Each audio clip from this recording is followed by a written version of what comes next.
Namadu Nasalli ala Rasulil Kareem. A very warm welcome to the Foreign Ministry briefing. At the invitation of the Prime Minister, Anwar Ibrahim, Prime Minister Mohammad Shahbaz Sharif embarked on an official visit to Malaysia from 5th to 7th October 2025. The Deputy Prime Minister, Foreign Minister, Senator Mohammad Ishaq Dar, other federal ministers and senior government officials accompanied the Prime Minister as part of his entourage during the visit. Upon his arrival in Kuala Lumpur on 5th October 2025, the Prime Minister received a warm welcome from the Prime Minister of Malaysia, His Excellency Anwar Ibrahim, followed by a ceremony at Perdana Putra. The two leaders held bilateral talks on 6 October 2025 on a wide range of issues with a particular focus on trade and investment, climate, defense, education, and tourism to further strengthen Pakistan-Malaysia historic ties.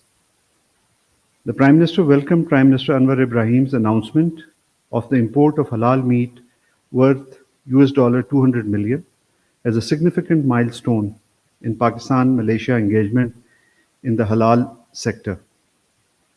Both leaders launched the Urdu translation of Prime Minister Anwar Ibrahim's book, Script for a Better Malaysia, a vision built on the Prime Minister's experience in public service of more than 4 decades, with the tenets of sustainability, care, and compassion, respect, innovation, prosperity, and trust. They also exchanged views on key regional and global developments, including the situation in the Middle East and South Asia, and presented a joint statement upon conclusion of the visit, which emphasized the importance of maintaining regular high-level exchanges. Both leaders also expressed their agreement to reconvene for a joint commission meeting at the level of foreign ministers at a mutually convenient time. The leaders also expressed satisfaction with the pace of ongoing defense collaboration under the framework of Joint Committee on Defense Cooperation platform established in 1997. Both sides agreed to further deepen bilateral defense cooperation, particularly in the field of defense, science, technology, and industry through knowledge and technology transfer. Condemning the ongoing genocide in Gaza, both leaders reiterated their unwavering support for the Palestinian people's right to self-determination and for the establishment of a sovereign, viable, contiguous, and independent Palestinian state based on pre-June 1967 borders with Al-Quds al-Sharif as its capital. The leaders further noted active cooperation on key issues in multilateral fora, particularly the UN, OIC, and D8, reiterating their commitment towards mutual support for each other's initiatives and candidatures in international bodies. Prime Minister Shahbaz Sharif also reiterated Pakistan's strong support for Malaysia's ASEAN chairmanship. Both leaders welcomed the progress made in implementing the ASEAN-Pakistan Sectoral Dialogue Partnership Practical Cooperation Areas 2024-28. Prime Minister Shahbaz Sharif also addressed the Pakistan-Malaysia Business and Investment Conference in Kuala Lumpur, where he invited Malaysian companies to explore Pakistan's sizable labor force, its rapidly expanding market, and its investor-friendly environment. Prime Minister Anwar Ibrahim also participated in the event. The leaders also witnessed the signing of agreements, MOUs, for cooperation in several existing and new sectors. The Prime Minister of Pakistan was also accorded with an honorary degree of Doctor of Leadership and Governance by the Queen of the State of Pahang, Tunku Aziza Amina Memuna of Malaysia. The visit underscored Pakistan's continued commitment to strengthening ties with Malaysia. It also reaffirmed the importance placed by both countries on working together to promote peace, stability, trade and investment, and sustainable development. On 3rd October 2025, the Deputy Prime Minister, Foreign Minister, Senator Mohammad Ishaq Dar, addressed the National Assembly, apprising members of Pakistan's active engagement during the 80th session of the United Nations General Assembly. Among other points, he reiterated Pakistan's consistent and principled position on the issue of Palestine, which calls for the establishment of a contiguous, independent, and sovereign state of Palestine based on pre-1967 borders, sorry, with Al-Quds al-Sharif as its capital, deeming it the only viable path to a just and lasting peace in the region.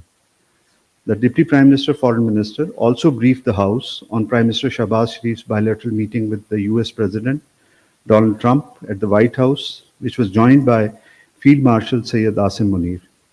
He noted the cordial exchanges, appreciation for Pakistan's counter-terrorism efforts, President Trump's role in facilitating the Pakistan-India ceasefire understanding in May, and the agreement to expand trade while inviting US investments in agriculture, IT, mines, and minerals and energy.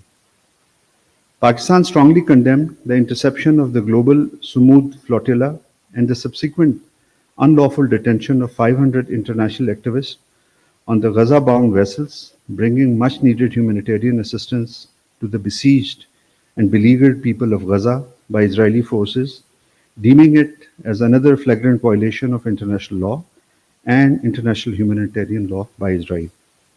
In light of this development, Pakistan Foreign Office closely monitored the situation and took all possible steps to ensure safety of Pakistani nationals aboard the flotilla, including Senator Mushtaq.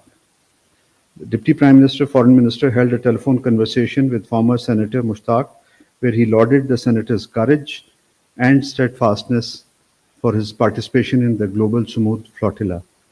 Former Senator Mushtaq was released from Israeli custody on 7th October 2025 and has now returned to Pakistan.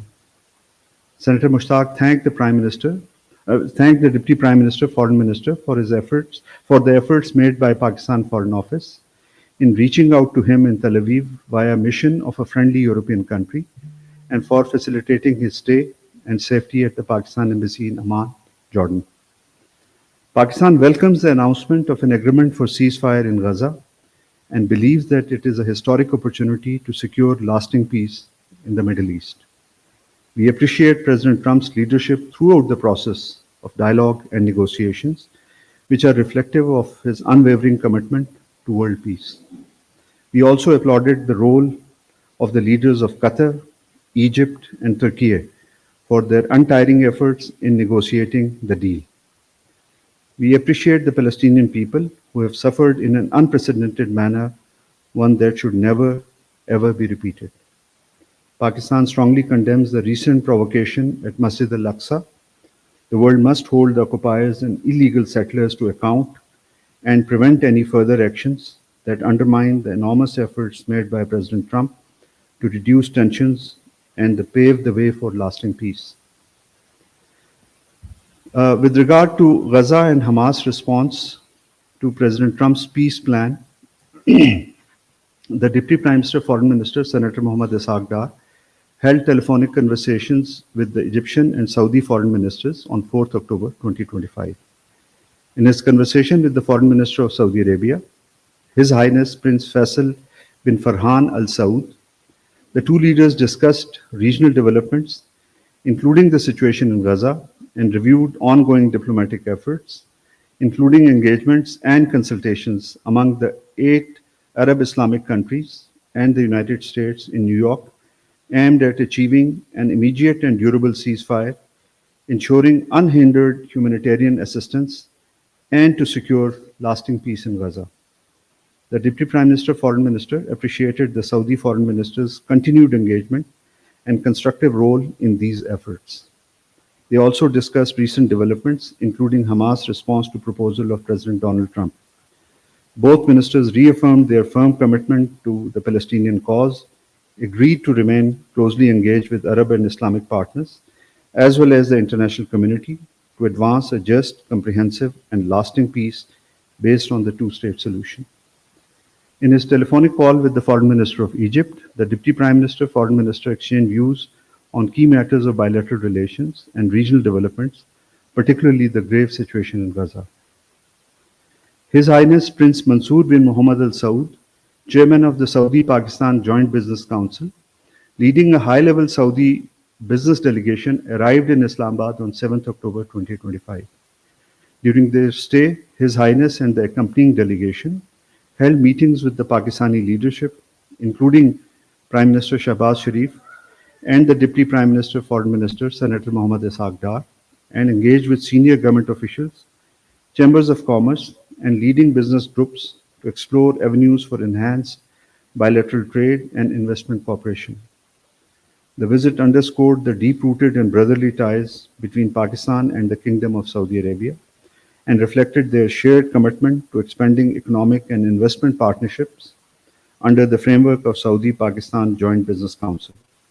Discussions during the visit focused on trade investment facilitation and collaboration across priority sectors aligned with Saudi Vision 2030 and Pakistan's economic growth agenda. On 1st October 2025, Deputy Prime Minister, Foreign Minister, Senator Mohammad Ishaq Dar held a telephone conversation with the Foreign Minister of Iran. The two ministers reviewed fraternal Pakistan-Iran relations and discussed the evolving regional situation and ongoing diplomatic efforts to promote peace and security. They reaffirmed their commitment to deepening bilateral cooperation as well as their collaboration in multilateral fora. The sixth session of bilateral political consultations between the Islamic Republic of Pakistan and the Republic of Tajikistan was held in Dushanbe on 29-30th September 2025. The Pakistan delegation was led by Additional Foreign Secretary, West Asia, Syed Ali Asad Gilani, while the Tajik side was headed by Deputy Minister for Foreign Affairs, Farooq Sharifzadeh. Discussions covered wide range of bilateral matters, including political and parliamentary ties, trade and investment, defense and security, energy, connectivity, cultural and educational exchanges, multilateral cooperation, and consular affairs. They explored avenues to enhance trade, particularly through increased collaboration in textiles, logistics, agriculture, and food and pharmaceuticals. They underscored the significance of regional transport corridors and reaffirmed their commitment to the early operationalization of CASA 1000 aimed at strengthening regional integration and energy security. Defense and security cooperation was reviewed with discussions covering counter-terrorism efforts, training programs, and exchange of visits. The consultations were held in a cordial and constructive atmosphere. Both sides agreed to hold the seventh session of bilateral political consultations in Islamabad in 2026.